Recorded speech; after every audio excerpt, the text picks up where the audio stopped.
नमस्कार। एक और टिप्पणी के साथ मैं तुल चौरसिया। हम अक्सर आपको अपने हिंदी पॉडकास्ट NL चर्चा की याद दिलाते रहते हैं। अगर आपकी रुचि समसामयिक घटनाओं और राजनीतिक सरगर्मियों में हो तो आप चर्चा को जरूर सुनें और अपनी सलाह हमें दें। यहाँ समय की कोई पाबंदी नहीं होती और किसी वक्ता पर कोई टोका टाकी नहीं करता। लगे हाथ इस वीडियो को भी लाइक और शेयर जरूर कर दें। आपके लाइक और शेयर से हमें ज्यादा से ज्यादा लोगों तक पहुंचने में मदद मिलेगी। कवि कहता है, उस चांद का मुकाबला क्या होगा इस चांद के आगे। कवि आगे कहता है, तौबा ये सादगी, चेहरे पे ताजगी। ये बात उसमें कहाँ। तौबा ये सादगी, चेहरे पे ताजगी, ये बात उसमें कहाँ। चंद्रयान 3 मिशन की सफलता ऐतिहासिक है। चांद के दक्षिणी ध्रुव पर पहुंचने वाला भारत दुनिया का पहला देश बन गया है। इस इलाके में लैंडिंग की कोशिश में रूस का चंद्रयान कुछ ही दिन पहले क्रैश हुआ था। इस सफलता ने भारतीय अंतरिक्ष अनुसंधान संगठन इसरो की क्षमता को नए सिरे से स्थापित किया है। लेकिन इसरो और देश के वैज्ञानिकों के इस मोमेंट ऑफ ग्लोरी पर प्रधानमंत्री का धूमकेतु की तरह छा जाना बहुतों को नागवार गुजरा। जब हम अपनी आंखों के सामने ऐसा इतिहास बनते हुए देखते हैं तो जीवन धन्य हो जाता है। यहां तक तो बात जैसे तैसे लोगों ने पचा ली, लेकिन तभी प्रधानमंत्री का एक और वीडियो उनकी PR मशीनरी के जरिए फैलाया जाने लगा। वीडियो का मजमून कुछ यूं है कि हाँ मित्र, तेलियरगंज से आ रहे हो तो रास्ते में ममफोर्डगंज से चखना भी लेते आना। जी, आपका तो नाम सोमनाथ और सोमनाथ नाम चंद्र से जुड़ा हुआ है और इसलिए आज आपके परिवारजन भी बहुत आनंदित होंगे। मेरी तरफ से आपको, आपकी पूरी टीम को बहुत बहुत बधाई। यह वीडियो प्रधानमंत्री की तरफ से ट्यूटोरियल है कि फोन पर हमें किस तरह से बात करना चाहिए और किस तरह से नहीं। बहरहाल, इस सफलता ने साबित किया है कि भारतीयों की जिजीविषा के सामने आकाश का विस्तार भी छोटा है। जब भारत चांद पर पहुंचने का पराक्रम बार बार दोहरा रहा है, तब इस बात को हमें रेखांकित करना चाहिए कि भारत को यह कामयाबी ऐसे समय में मिली है जब तर्क और वैज्ञानिक चेतना पर सबसे ज्यादा हमले हो रहे हैं। सियासत का सारा ध्यान एक साष्टांग दंडवत समाज बनाने पर केंद्रित है। यहाँ विज्ञान के उस बुनियादी उसूल पर हमला हो रहा है जहाँ सवाल पूछने की एक स्वस्थ परंपरा रही है। आज जब मुल्क चांद पर पहुंचा है और विज्ञान की जय जय हो रही है, तब हमें कुछ एक मौलिक सवालों से मुठभेड़ जरूर करना चाहिए। उनसे मुंह नहीं छुपाना चाहिए। विज्ञान का पहला कदम क्यों के साथ शुरू होता है। इस क्यों को आधुनिक भारत के रचयिता ने इन खूबसूरत शब्दों में कहा था। जो आजकल मुल्क में कुछ बरसों से जोर दिया जा रहा है साइंस या विज्ञान की तरक्की के लिए, क्यों किया जाता है? क्या इसके माने इतना रुपया इसमें खर्च होता है और एकदम से उससे कोई फ़ायदा नहीं होता?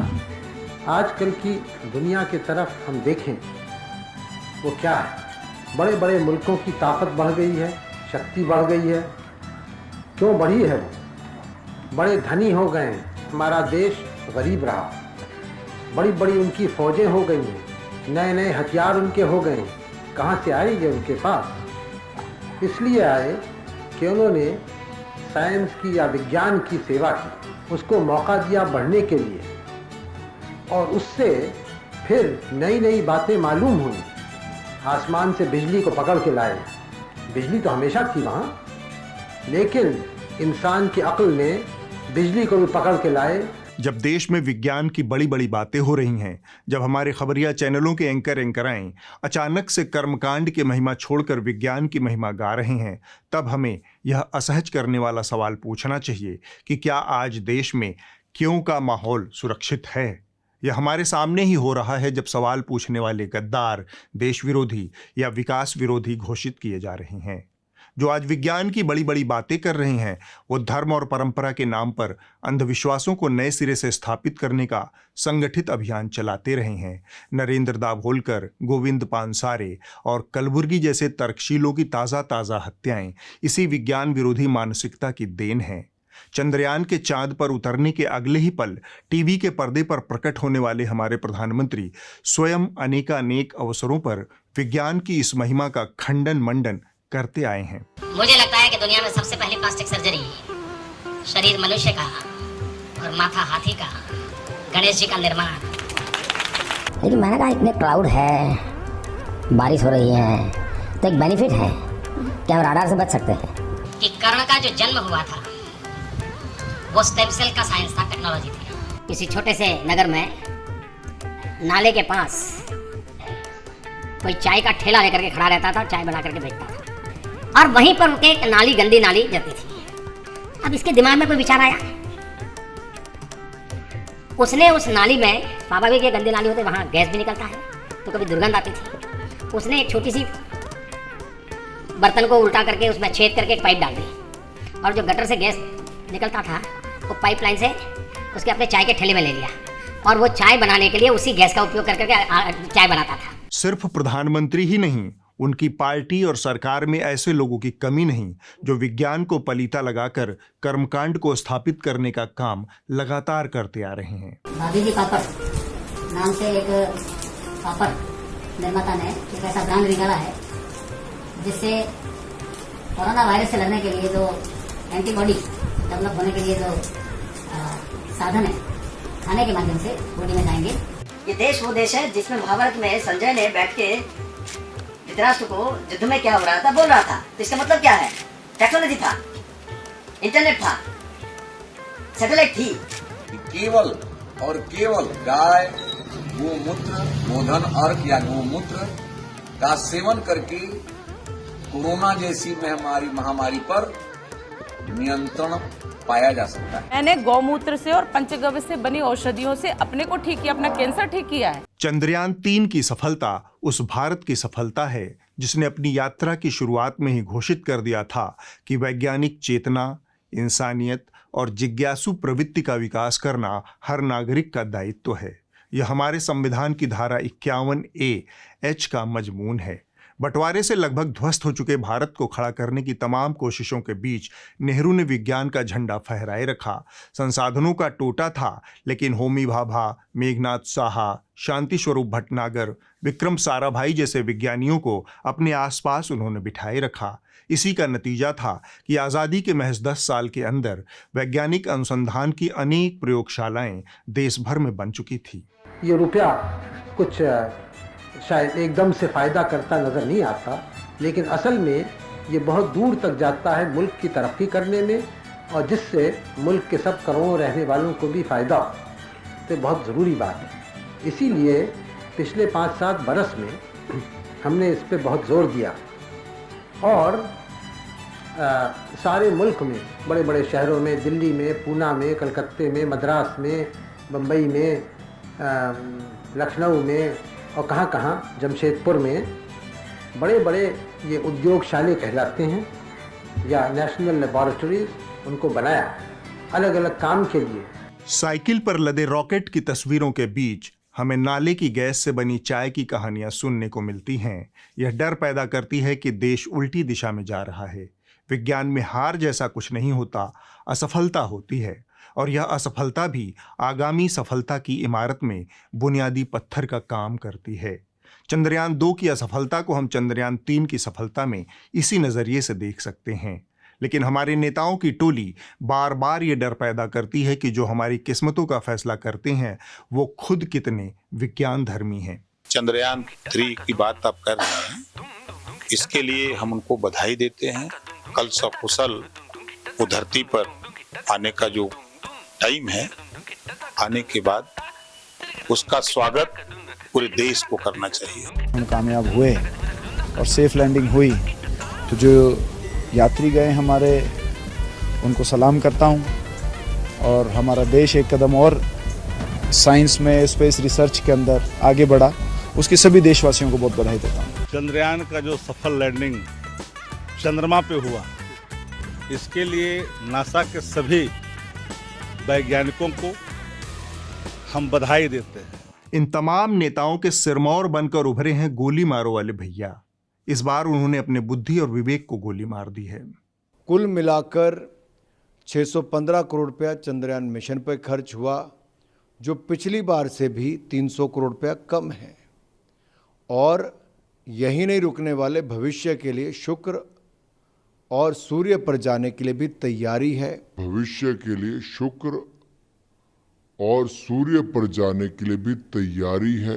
अनुराग ठाकुर को अपने घर में जटायु संपाति कथा का आयोजन करना चाहिए। इसके दो फायदे होंगे।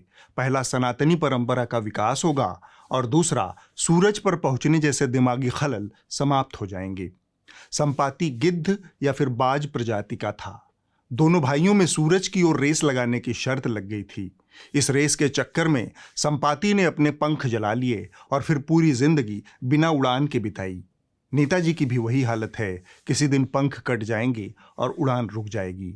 जो काम सियासत की दुनिया में चल रहा था, वही काम कमोबेश खबरिया चैनलों पर भी जारी रहा।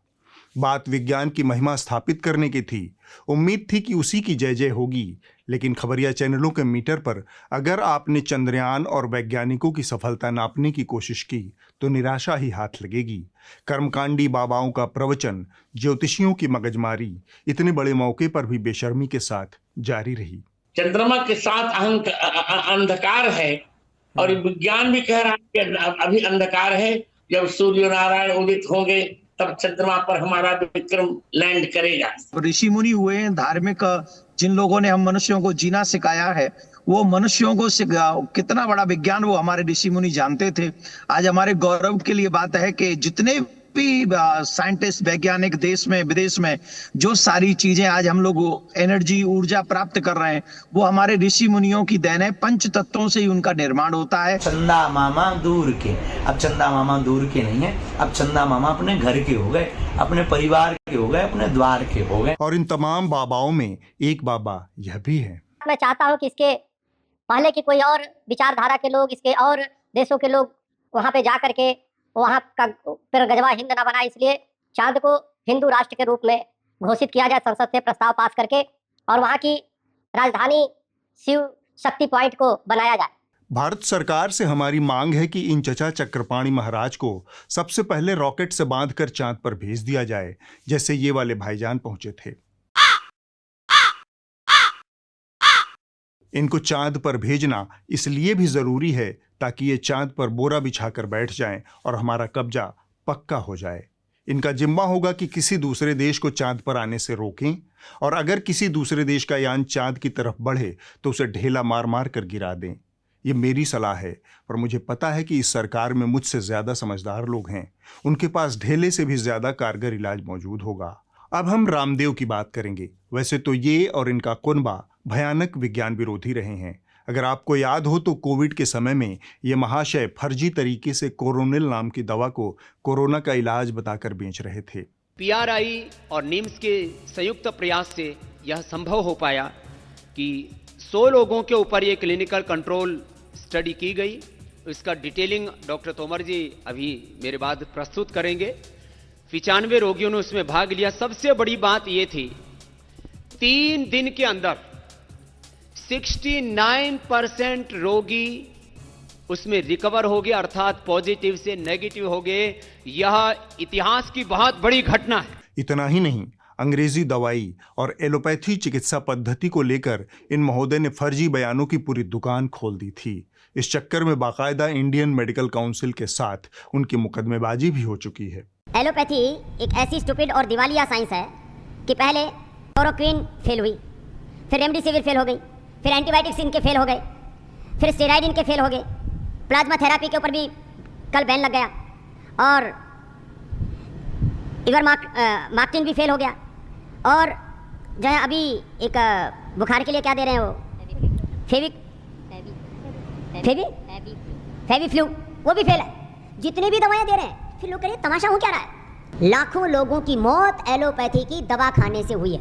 इस सब के बावजूद खबरिया चैनलों ने भारत के चांद पर पहुंचने के विशेष मौके पर विशेषज्ञ इन्हीं विज्ञान विरोधी रामदेव को बना लिया। भौतिक समृद्धि लोग अध्यात्म जो हमेशा भारत के बारे में जानकारी समझते हैं, भारत और इसी को हमारे यहाँ भारत में रह करके भी भारत का खबरिया चैनलों के इस दिवालियेपन के तार मीडिया के आय के मॉडल से जुड़े हैं। रामदेव इन तमाम चैनलों को मोटा पैसा विज्ञापन के रूप में देते हैं। इसके चलते चैनल वाले इनके उलझुल बयानों और अवैज्ञानिक अतीत को नज़रअंदाज करते हुए उन्हें चंद्रयान की लैंडिंग जैसे गंभीर विषय पर पूरा मौका देते हैं। बदले में दर्शकों को मिलती है आधी अधूरी अवैज्ञानिक सूचना। मीडिया के इस विज्ञापन आधारित मॉडल को बदलने का एक प्रयास है न्यूज़ लॉन्ड्री। यह अपने सब्सक्राइबर्स की मदद से एक ऐसा मीडिया मंच बनाने की कोशिश है जो विज्ञापन आधारित आय के दबावों से मुक्त हो और देश के आम नागरिकों की मदद से खबरें आप तक पहुंचा सके, ताकि आप भी गर्व से कह सकें मेरे खर्च पर आज़ाद हैं खबरें। चांद पर भारत पहुंचा, लेकिन हमारे हुड़क-चुल्लू ले देकर इस मौके पर भी सांप्रदायिकता, नफरत और विपक्ष विरोध तक ही पहुंच पाए।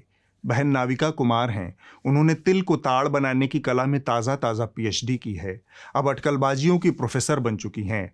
आप स्वयं ही देखिए। पहले नीतीश कुमार से सवाल। सर, आज चंद्रयान की लैंडिंग है। आज चंद्रयान की लैंडिंग होने जा रही है। चंद्रयान 3 की लैंडिंग हो रही है सर। और फिर बहन नाविका कुमार की यह अटकलबाजी। नीतीश कुमार जी हैं, बनना चाहते हैं प्रधानमंत्री, चंद्रयान का पता नहीं क्या है, उनके मंत्री बता रहे हैं कान में। ये तो है हालत इंडिया गठबंधन की। मैंने अटकलबाजी क्यों कहा, इसे भी लगे हाथ जान लीजिए। बहन नाविका यह शो 8 बजे के आसपास कर रही थी और नीतीश कुमार ने चंद्रयान की कामयाबी पर यह ट्वीट 7 बजे के आसपास कर दिया था। 2014 के बाद जब से टीवी पत्रकारिता के दुर्दिन शुरू हुए हैं, इन लोगों को एक खास किस्म की ट्रेनिंग दी गई है, बॉडी लैंग्वेज विशेषज्ञ की ट्रेनिंग। शायद अपने मित्र से कुछ ज्यादा ही प्रभावित हो गई हैं। तथ्य हो न हो, ग्राउंड से कनेक्ट हो न हो, लेकिन एक फ्रेम या फिर एक फोटो के आधार पर अटकलबाजी पूरी। जिसे अटकलबाजी में मजा नहीं आया, उसने चंद्रयान को दी गई बधाइयों में ही अपनी नफरती सांप्रदायिकता की पतली गली खोज ली। भारत की सफलता पे आपने शुरुआत लाइन लिखी चांद मुबारक, क्योंकि मुसलमान वोटों को कुछ करना चाहते हैं। अनुराग भदौरिया जी, ये कारण था? आप इस हुड़क-चुल्लू की हिम्मत की दाद दीजिए। यह एक चैनल के प्राइम टाइम पर धड़ल्ले से कह सकता है कि मुसलमानों को क्यों संदेश दे रहे हैं, मानो मुसलमान इस देश के नागरिक नहीं है। इसे यह भी गलतफहमी है कि उर्दू कोई गैर मुल्की भाषा है। इस अनपढ़ आदमी को नागरी में लिखा गया संदेश भी उर्दू नजर आता है, क्योंकि इसके दिमाग में चापलूसी और कट्टरता के जाले लग गए हैं। चैनलों की कट्टरता और मुस्लिम विरोध इसी तरह से हर मौके पर सामने आ जाती है। अटकलबाजी से भी आगे जाकर एक कीर्तिमान बनाया है देश के सबसे बड़े अखबार दैनिक जागरण ने। इस खबर की जड़ में भी कट्टरता ही है।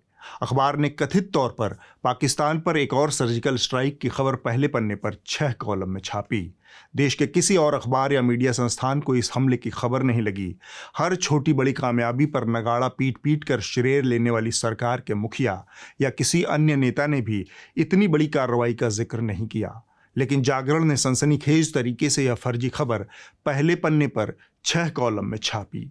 सेना ने इस पर बाकायदा बयान जारी कर खंडन जारी किया। उसके मुताबिक इस खबर में कोई सच्चाई नहीं है। हम अखबार को नोटिस जारी कर रहे हैं, क्योंकि अखबार ने न दिल्ली में किसी से इस बारे में पुष्टि की और न ही हमारे जम्मू कार्यालय से संपर्क किया। लेकिन जागरण वह अखबार है जो कोरिजेंडम, स्पष्टीकरण, भूल सुधार आदि से कोसों आगे निकल चुका है। सत्ता के चारणगान के मुखपत्र के रूप में इसकी प्रतिष्ठा इस्पात की तरह मजबूत हो चुकी है। इसलिए इसने ऐसा कोई काम नहीं किया। सत्ता से जागरण की यह सटान पहले इतनी निर्विघ्न नहीं थी। लिहाज में जागरण ऐसे काम करता रहा है जिसकी अपेक्षा किसी पत्रकारिता संस्थान से की जाती है। मसलन साल 2009 में जागरण के एक पत्रकार ने तत्कालीन गृहमंत्री पी चिदंबरम पर जूता फेंका था। इसके अगले दिन पहले पन्ने पर जागरण ने लंबा चौड़ा माफीनामा छापा था। जागरण पर आज बस इतना ही, किसी दिन पूरा जागरण पुराण लिखा जाएगा। देश चांद पर पहुंचने का जश्न मना रहा था। प्रधानमंत्री ब्रिक्स सम्मेलन के लिए अफ्रीका के दौरे पर थे। इस सब के बीच घोघा बसंत मीडिया अपनी टीआरपी की भूख मिटाने के लिए एक नया विदूषक खोज लाया था। इतने अहम राष्ट्रीय मसलों के बीच उसने मिथिलेश भाटी नाम की एक बददिमाग महिला को घंटों घंटों वक्त दिया। मेरी नजर में तो है ना भैया, किसमें गुंजाइश है 4 बच्चों के बाद प्यार करने की? कई में है घर है संभाल ले, बाल कन्या संभाल ले, बुड्ढे बुढ़ियान की कर ले, क्या प्यार कर ले हैं? हम पे तो पबजी का, हम पे तो वीडियो भी ना देखी जा, अपनी भी ना देखी जा। लप्पू सा सचिन झींगर सा लड़का बोलना या पे आवे ना, बोलिए पावे ना। क्या सिर्फ एक मांग भरने से शादी हो जाएगी? अब यही रीति रिवाज चलेगा हमारे यहाँ पे? आप गए थे क्या करवा चौथ खुलवाने के लिए वहाँ पे? 2 साल से रह रही थी, क्या प्रूफ है आपके पास? आप बताइए। सुन भाई लाला, मेरे से किस बात की माफी मांगेगो? मेरे से तो कल परसों भी तुम मारने को डोल रहे। औरत का काम होता है परिवार संभालना, ऐसे नहीं भागना होता औरत का काम। इतना ही नहीं, इसे चैनल के दफ्तर में बुलाकर हुड़क चिल्लुओं ने अपनी बेइज्जती भी करवाई ताकि टीआरपी की खुराक मिलती रहे। ये बेकार की बात है।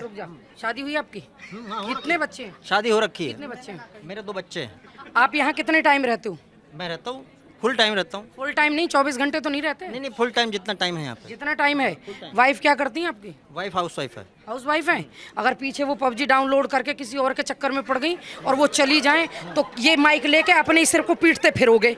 मैंने उससे बोल रखा नहीं, मैंने उससे बोल रखा है कि करना क्या है। यह पूरी नौटंकी सिर्फ मनोरंजन और वितृष्णा की नीयत से की गई। यह महिला अहमन्यता और बददिमागी की मिसाल है। पत्रकारों ने इससे कुछ जरूरी सवाल नहीं किए। किसी ने इस घटना के सामाजिक पहलू को भी नहीं तलाशा कि आखिर भारत जैसे भयानक मर्दवादी समाज में एक महिला क्यों कर एक पुरुष का अपमान इस धड़ल्ले से कर रही है और बार बार कर रही है। वह सामाजिक पूंजी उसे कहाँ से हासिल हो रही है? भाटी सवर्ण है, सचिन दलित है। जब आप इस नज़रिए से इस प्रकरण की तलाश करेंगे तब आपको समझ में आएगा कि एक बदमिजाज महिला क्यों बार बार किसी का अपमान कर रही है। इसका दूसरा पहलू यह है कि हमारे समाज में लोगों की अपंगता, शक्ल सूरत और जातियों को लेकर बनाया जाने वाला मजाक इतना सामान्य और स्वीकार्य है कि इस महिला को बार बार याद दिलाने के बाद भी इसको अपनी गलती का एहसास नहीं होता। अरे किस बात की सॉरी बोलूं भैया उनसे? मैंने कुछ गलत थोड़ी कहो है। जब कुछ गलत कहूंगी जब ही तो सॉरी बोलूंगी। मैंने कुछ गलत ना कहो और मैं कोई सॉरी वॉरी ना बोलने वाली। इस मामले में मीडिया की भूमिका बेहद अहम थी। यह मीडिया की जिम्मेदारी थी कि वह संवेदनशील तरीके से इस महिला को उसके गलती का एहसास करवाता और उसे बार बार यह गलती करने के लिए उकसाता नहीं। लेकिन इस मीडिया की नीयत ही लहड़ा बटोर मनोरंजन की थी, सो इसने लिहो लिहो करते हुए एक बददिमाग महिला को अपने कंधे पर बिठा लिया, जिसके मुंह को पहली बार सोशल मीडियाई लोकप्रियता का खून लगा था। पिछले 2 महीने से मैं इस प्रहसन पर टिप्पणी से बच रहा था। खैर, पिछले हफ्ते उत्तर प्रदेश के मुजफ्फरनगर जिले से एक दिल तोड़ देने वाला वीडियो सामने आया। यह वीडियो किसी भी संवेदनशील आदमी को अवसाद में डाल सकता है। एक स्कूल की शिक्षिका जो कि स्कूल की मालकिन भी है, उसका नाम है तृप्ता त्यागी। कोई व्यक्ति किस अधिकतम सीमा तक काठ करेजा हो सकता है, यानी निर्जीव हृदय वाला हो सकता है, यह उस सीमा को पार कर जाती है। सही कह रहे हैं जी, पढ़ाई खराब हो।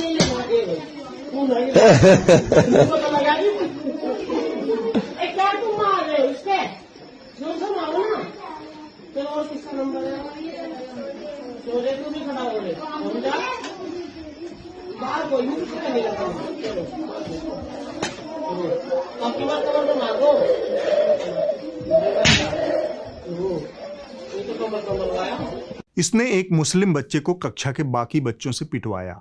सिर्फ एक बार नहीं, बार बार पिटवाया। उसने बच्चे के मुसलमान होने की वजह से उसे पिटवाया और यह बात उसने कैमरे पर ही बोल दी। धर्मांधता, कट्टरता और जाहिलियत का जहरीला कॉकटेल बन चुका है। यह कभी चलती ट्रेन में चेतन सिंह के रूप में सामने आता है, कभी तृप्ता त्यागी के रूप में। देश चांद पर पहुंचने के सफ़र में यह सारी उपलब्धियां भी हासिल कर चुका है। हमें इसे भूलना नहीं है। इस पर जितना संभव हो सके गर्व करते रहना है। इस मामले में सबसे अच्छी बात जो हुई वो ये थी।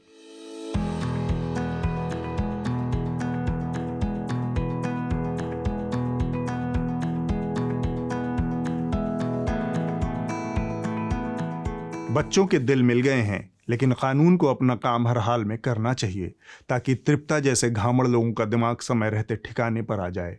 अब आप इस हफ्ते की रिपोर्ट देख लीजिए। जो कही जा रही थी बातें कि अंदर में भी सोशल डिस्टेंसिंग का ख्याल रखा जाएगा। ट्रेनें तो खुल दी हैं, लेकिन कैसे? इस हफ्ते की रिपोर्ट खबरिया चैनल आज तक से है। यह कहानी पर्दे के पीछे से चंद्रयान को चांद पर पहुंचाने में लगे तमाम अनजाने अनदेखे चेहरों की कहानी है। इन्हें अपने हिस्से का मासिक वेतन भी पिछले 17-18 महीनों से नहीं मिल रहा। यह लेट लतीफ़ी सालों से चल रही है। इनकी मेहनत पर आज पूरा देश इतरा रहा है। जैसे तैसे हम लोग गुजारा कर रहे हैं। सेविंग वगैरह से पहले का जो सेविंग नहीं लोन वगैरह से। लोन लेना पड़ा है? लोन एक बार लेना पड़ा है। 100% 100%। हाँ, दूध वाला, बैंक वाला, राशन वाला, स्कूल वाला, लोग आदमी का एक दूसरे से लेना देना पैसा वो भी लोग से है, हाथ पैंच भी होता है। कर्जा लेके इधर उधर से तो फिर कर्जदार जैसे हो गए तो वो जिसका जो देता होगा कर्ज वो भी तो वापस मांगता होगा। हाँ मांगता है, लेकिन अभी है नहीं तो दे नहीं पाते हैं। कल तक कर्ज मिल रहा था, अब कर्ज भी नहीं मिल रहा है। जो गहना गुड़िया है वो भी बिक रहा है। हम अपना वाइफ का मंगलसूत्र तक बेच चुके हैं। अगले हफ्ते होगी एक और टिप्पणी। नमस्कार।